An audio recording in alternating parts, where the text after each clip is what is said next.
Hey T. What's going on, Adam? We're back. We're here. We are absolutely here for season two. That's right.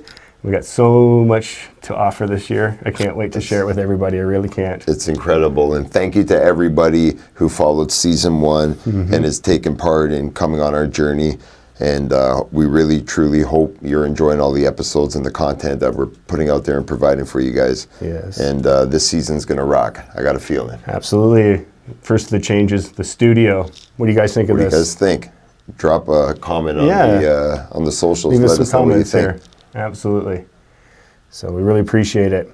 Now, Where were we recently? oh man, this Wednesday we were out In Toronto. gallivanting at the Baby G. And we had the privilege to sit down, chat it up with Robb Ferreira from Chaser. From Chaser, formerly from Bigwig. This man is a beast on the drums. All the way from California. Yes, yeah, he's an animal. It was a great time. I thoroughly enjoyed myself. And we were able to sit down with him, talk to him while he was behind his kit just after their sound check. Yeah, let's see what kind of drums he was playing and all that. It was super, super fun, man, super rad. So we'll jump to that. We'll share that with you guys now. We'll see you when we get back.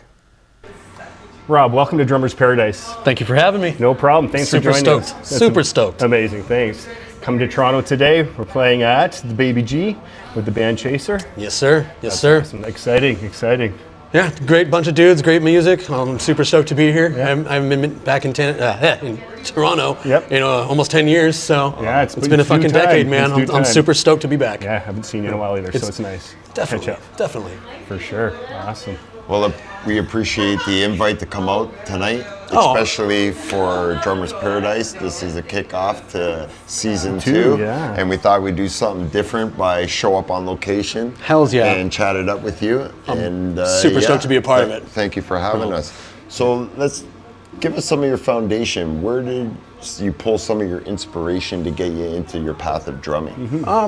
Well, it's kind of funny. When I was a little kid, I always collected sticks and pretended to be a ninja and played with sticks. And going forward and everything, I used to skate a lot and ended up in a backyard when I was probably about 9-10 years old with a friend of mine, and ended up being Pennywise and Sublime in a backyard. Oh, imagine that. And it was the craziest thing I've ever saw in my life, and it blew my mind. Completely blew my mind. And I seeing that and just seeing all the energy and everything at such a young age, I was just like, that's what I want to do. Yep. And from then I just started pursuing drums, and I ended up getting a friend who wanted to play guitar, and he was just like, well, I want you to be my drummer. I was like, well, perfect. And I started tapping on a guitar case and cardboard boxes, and moved on to pots and pans. And, I graduated. Eventually ended up with you remember the old school practice drum sets that was just like a thin metal sheet with rubber over them? Oh gosh, yes. Yeah. Ended up getting one of those and literally just started playing and just listening to music and just trying to play it and just eventually ended up actually knowing how to play the drums. Oh, wow. So Yeah, naturally. completely self-taught. That's amazing.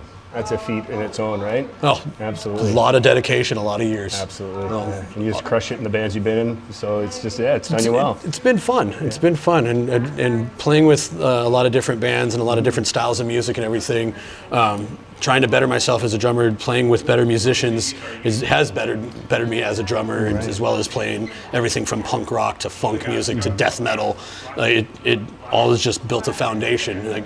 My personal favorite drummer and hero is Gene Krupa. Oh, Krupa. You wouldn't even think as much of the heavy music I listen to. Yeah. But no, Gene Krupa, I think he was just absolutely amazing. And as much as everybody loves Buddy, I mean, don't get me wrong, Buddy's fucking rich. Yeah, he's got his place. Krupa just had this tenacity and this style of his own that just completely separated him from Buddy. Yeah. And as badass as Buddy was with his chops and his speed, Krupa just had that different feel, and I that's what I fell for, and that's what I went into, and that's what I started Sucked you in. dabbling in all these different types of music and everything, and because everything makes noise. Everything's a drum. So that's why I just started playing tons of different styles of music and tons of tapping on everything. That's awesome. So what would you say are the key foundations for every drummer to learn and pick up?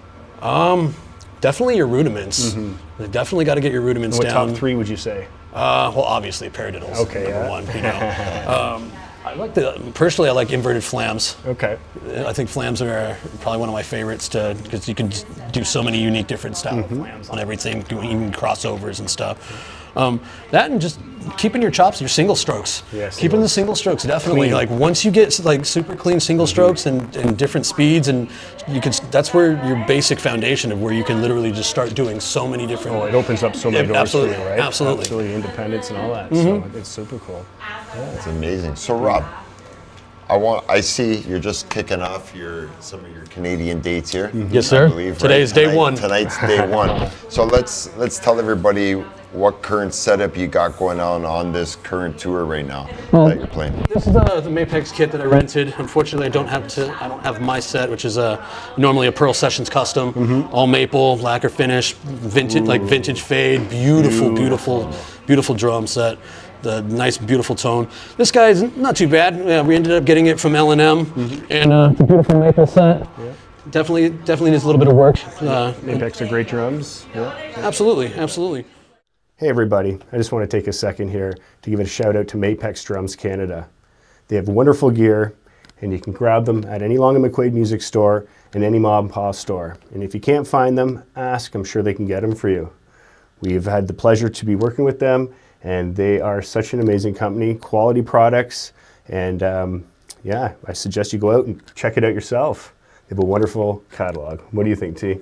I couldn't agree more. Right. It's been a blessing to see all their product and get involved with Craig and just learn the whole side of Mapex and get to know them and have them actually show the love and respect for us guys and our podcast. So definitely check out Mapex. Hit them up on their website. They got a variety of amazing snare drums and drums and hardware, and it's endless. So check them out.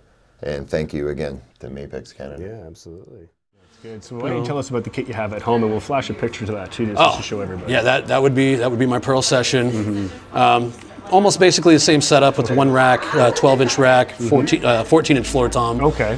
Which I actually downtuned, so it kind of sounds a little bit deeper. 16, yeah. And then I got this bad boy right here, this is my snare, pork pie little squealer. It sounded great, by the way, at sound check. Thanks, man. Thanks. Yeah, no, this thing was a steal. I'm very happy with this snare.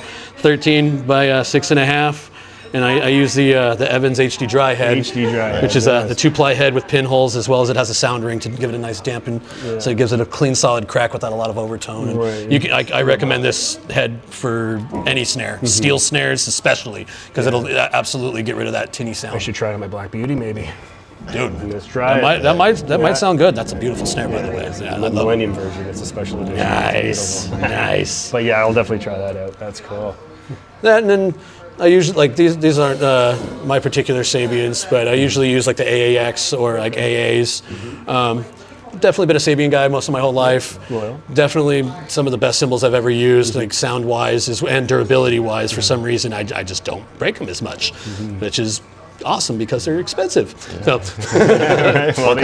What kind of sticks you play? I actually Vader 5A wood tips. Okay. 5A's, nice. These guys right here. Nice weight to them. Oh yeah. Beautiful. Like, and it's almost the similar thing with Sabians. Like I can play the same pair of sticks for many shows without even breaking a single pair. Beautiful. And I fell in love with them years and years ago. I put a pair of Pro Marks in my hand. 2 songs later, I'm gonna break them. Oh yeah. Like Vic Firth, same thing. Like I don't know if it's me buying not good pairs. Maybe you just have a good touch with Vader. That's what it is. Or just the way that I hit. But yeah, no, I've absolutely sworn by my Vaders for years. Used to use 5Bs when I played heavier music. Yeah. But then as I got older and the muscles kind of got a little lame, I dropped down to 5As. Yep, it's a little lighter, nicer. But definitely use wood tip mainly because if the nylon tip comes off, it's useless. True enough. As well as wood tip gives it a more natural sound. I like wood tip myself as well. I prefer that. How about you, T? What do you think? Yeah, I'm wood tip all the way. Yeah. But I I now play Pro Mark and they have the oval tip. Okay. But still to this day, one of my favorite sticks are the Vic Firth 3A. 3A. And it has like almost more like a acorn or baseball kind of. Oh, like a round tip. Oh, okay, I know the ones you're talking about. Yeah. And it's like, it just rips, man. It's awesome. But I've always been a wood tip kind of. Yeah, like I said, but once the nylon tip comes off, it's pretty much useless unless you flip it over and then then you're going to break your heads. So. Right. So what kind of pedal do you have? I usually use the DW 3000. 3000. Double kick. Oh, double kick, yeah. The dual chain drive. I like having it like at least enough to where I have more control and everything. That's why I like the chain drives. Yeah, the double chain. I used to use the Iron Cobra for the longest time. Same with me. Yeah. That's a damn good pedal as well. Yeah, great. Until they started changing the material and the metal and the cam, and I ended up actually breaking it. cam, yeah. And it was just like kind of sad. And then I ended up finding the DW 3000 because I didn't want to pay as much money as the 5000s and the 9000s because I was as much as awesome as those pedals are. Like it just I didn't feel like I had that much control. And it's like just the way that I play because a lot of drummers they usually do like a heel toe thing or like do a swivel thing. I'm actually flat-footed. I keep my heel down when I play. And all of my punk rock stuff is all single bass and it's all just one solid like your shin muscles must be just massive. I actually taught myself to keep my heel down from a Joey Jordison technique, where he used to just put his hands on his knees just to keep something on his knees so his heels stay down, and I would just sit there and just. Oh yeah, that's nice. Cool. And eventually, my heels just stayed down. Yeah. So, but it's a great technique, and right here within, I guarantee, not even 10 seconds, you're gonna start feeling the burn, like almost instantly. So it builds up muscle as well. Right. So before we go, why don't you tell everybody a nice fun tour story or something that we can laugh at. Oh, tour stories. So many. Shit. Give us a recent one. We know you were just over in Europe, right? Yeah.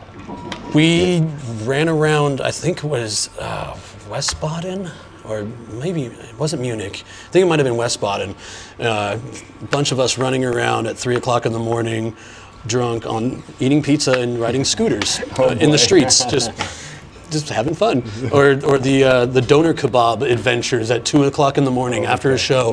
We'd always go on adventures to go and find doner kebabs. Okay. And, successful usually? Most of the time we were successful. There was a couple times when it was a little scary, but we ended up finding a couple places, and it was just so much fun being able to just run around at 2, 3 in the morning and just nobody give a shit. It was surreal. It was so weird. Because like if you did that in the States, you're gonna get arrested. Yeah, forget it. But no, we were just hanging out, drinking beers, riding scooters, and having little scooter parties in the middle of the street at like 2, 3 in the morning. It was a lot of fun. It was definitely great times.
If you could pick 3 drummers, who would be your 3 main influential drummers that still to this day you learn from, you inspire from?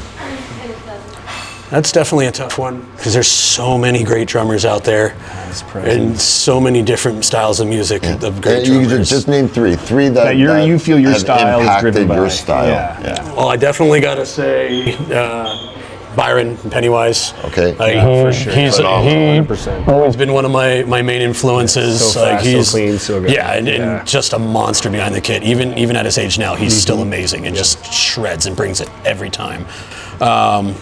definitely got to go Josh Freeze. Yeah. Because Freeze is always... He's got his own sound, man. Yeah, he is just a machine, and it doesn't matter what kind of music he plays. He's a weapon. He's so good at everything. And a great guy. Yeah, This guy. such a sweetheart of a dude. Such a nice sweetheart guy. of a guy. After him, fuck, the last one, I got to go Jordan from Strung Out, original drummer of Strung Out. Yeah. He was definitely, Jordan Burns was probably my biggest punk rock influence. Strung Out's like my favorite band of all time. I fucking have loved that band ever since I was like 10, 11 years old. It's funny, we just brought it up actually on our way down here this evening. They just came through Toronto and played XL. Nice. Missed it, 25-year anniversary. Nice. Unfortunately, but they just came through town. Funny such a good band, such good dudes. Their current drummer, Daniel, awesome guy. I'm glad I'm friends with him. He's such a fucking good dude, such a great drummer. I'm glad they found someone that can hold it down as badass as Jordan. Keeps their sound alive. Yeah, absolutely. Because that's important. You got to keep absolutely. And not just duplicate what Jordan does, but add to it and just make it that much more. His own for sure. No. But yeah, I would definitely say Jordan Burns would be my third. Awesome. Good choice. That's awesome, Robin. Thanks again for joining us. Oh, thank you guys for having me. Yeah, taking the time. Yeah, thank you for having us out tonight. Look forward to the show. Hell yeah. And we're at the Baby G's. We're at the Baby G on stage behind the kids. That was amazing to sit down with Rob and go over all his gear breakdown that he's playing on his current Canadian run here. And it was actually even more awesome that we took it on location. Right? How fun was that? Right? Man? That was pretty cool. So there might be more of that coming in season 2. Yes, absolutely. You have to stay tuned and follow. That was a lot of fun. So, Rob's not just a punk drummer, eh? No. I've got some clips of him playing some impressive metal music, and I want to share it with you guys now. You can put whatever metal genre you want on it, but I'm just going to say metal, and it is fantastic. So I'm going to share it with you now just so you get another perspective of Rob's abilities to play drums. Here we go.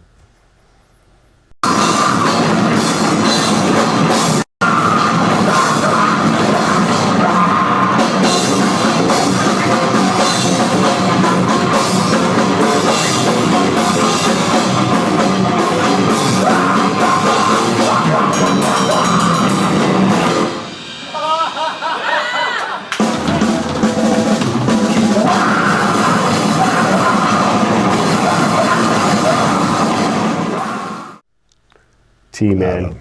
That was thrashing. He slays, man. He slays it. Yeah, he doesn't just play one type of music. He's very versatile in many. And 100%. You heard in the interview his inspirations range too. So you can clearly see that he's not just pigeonholed. That's for sure. Inspiring for sure. So yeah, I really appreciate Rob coming out. And brother, next time you're around, we'll meet up again. For sure. And we'll do this again. So until next time. Keep having fun, keep grooving. Yeah, we'll see you next time in paradise. And take care, and remember to follow the socials. Drummers Paradise Podcast on YouTube, Instagram, Facebook. Give us a follow, subscribe, and enjoy all the content. Take it easy. Peace. Peace.